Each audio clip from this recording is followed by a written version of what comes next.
Ladies, I may not be popular for saying this, but I think it needs to be said. Deciding not to date a guy or even marry a guy because he's not making as much money than you, or because he's not making a certain amount of money in general, I think is a really bad idea. And I'll explain. Reason being is, first off, the idea that women are leveling up, that they are outpacing men, or that black women in particular are leveling up and blackpacing men, it's a mythology. It's just not real when you look at the stats. Yes, there are women who are, doing their thing. There are successful black women out there. But by and large, as a group of people, that is not the case. If you look at the stats, the Bureau of Labor of Statistics literally just released a report this month that said for every $1 that a black man is making, a black woman makes 85%. They just released the report. I can probably link to it in this video. They just released the report. There is this idea that I see all the time where it's like, oh, well, this man needs to be on my level. If he's not making at least six figures, if he can't do A, B, C, X, Y, and Z, then he's not worth it. And I'm not settling on a broke dusty. I hear this all the time. And I actually think it's really damaging. And the reason being is, first of all, we are in a pandemic. It is what it is.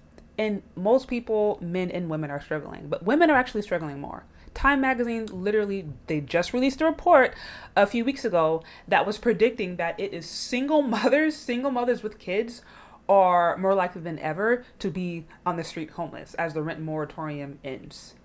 This is Time magazine. This is a well-established news reporter. They are saying that single mothers, more than anybody, is really struggling. And so I'm not trying to be doom and gloom.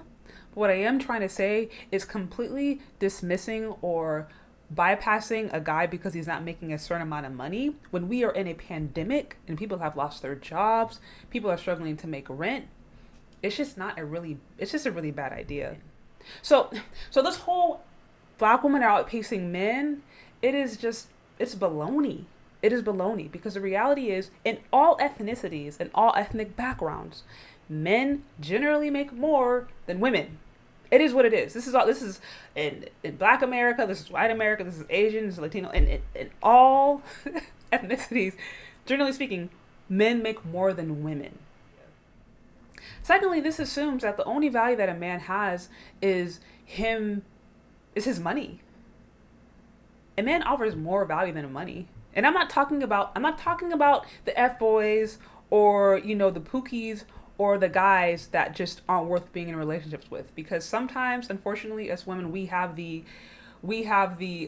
bad habit of picking the hot guy, picking the hottest, the guy that every woman wants, and bypassing real good guys who could actually be husbands. So I'm not talking about those bad guys that we may be attracted to in our 20s, but then they do what's dirty. No, I'm talking about men who actually have character, who actually have something going for themselves. It's bad to just overlook them just because they're not making a certain amount of money or because they don't look a certain way. Again, because one, we're in a pandemic. So like I said, most people are struggling. That is a reality. Men and women right now are struggling. Two, again, the only value that a man offers is not just his money. Working with a man, he can provide leadership. He can provide spiritual headship. He can provide perspective. Men and women, they think differently. Generally speaking, they think differently. So he can, offer different things or different ideas that you never really thought about. I mean, it's easier to work together with a partner. And so I think to just minimize the role of a man as a pocketbook or just he needs to make this amount of money, it's a very one-sided way of looking at things. And in a situation today where so many people are struggling, so many people, this is men and women, and like I said, women are the most at risk. This is according to Time magazine. CBS even did a report about this. This is according to the Bureau of Labor of Statistics. Women are the most at risk right now in the pandemic. We need to get past this illusion that if a guy isn't making like $500,000, then he's not for me.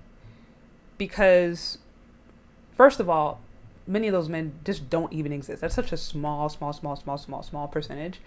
And secondly, that means you could be, bypassing a really good guy that could be in your neighborhood, in your area, that maybe he doesn't have all the money in the bank, but he has a really good heart. He has a good work ethic, or he's just honorable, or he's, has a good relationship with God. Like, it's not worth bypassing a really good option for a fantasy that may never come to pass.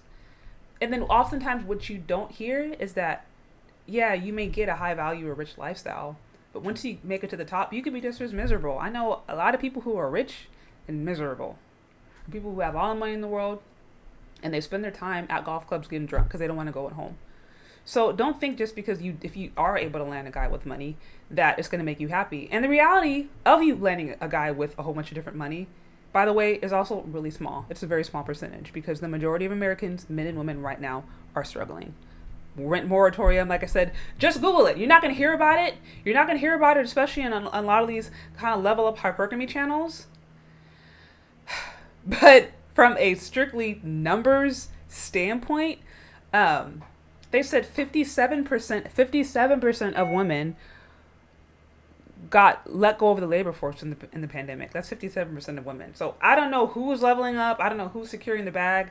But according to the labor or the Bureau of Labor and Statistics, 57% of women are not leveling up. So, case in point, just don't overlook a good guy just because you think he needs to be rich. That's a delusion. It's a fantasy, and that might put you in a situation that you don't want to be 5-10 years from now when you look back and you realize, man, I passed up a really good guy for a fantasy and it's not worth it. So anyways, these are my thoughts, comments, concerns. Do you agree? Do you disagree? Let me know. Leave your questions, comments, concerns in the comment section below.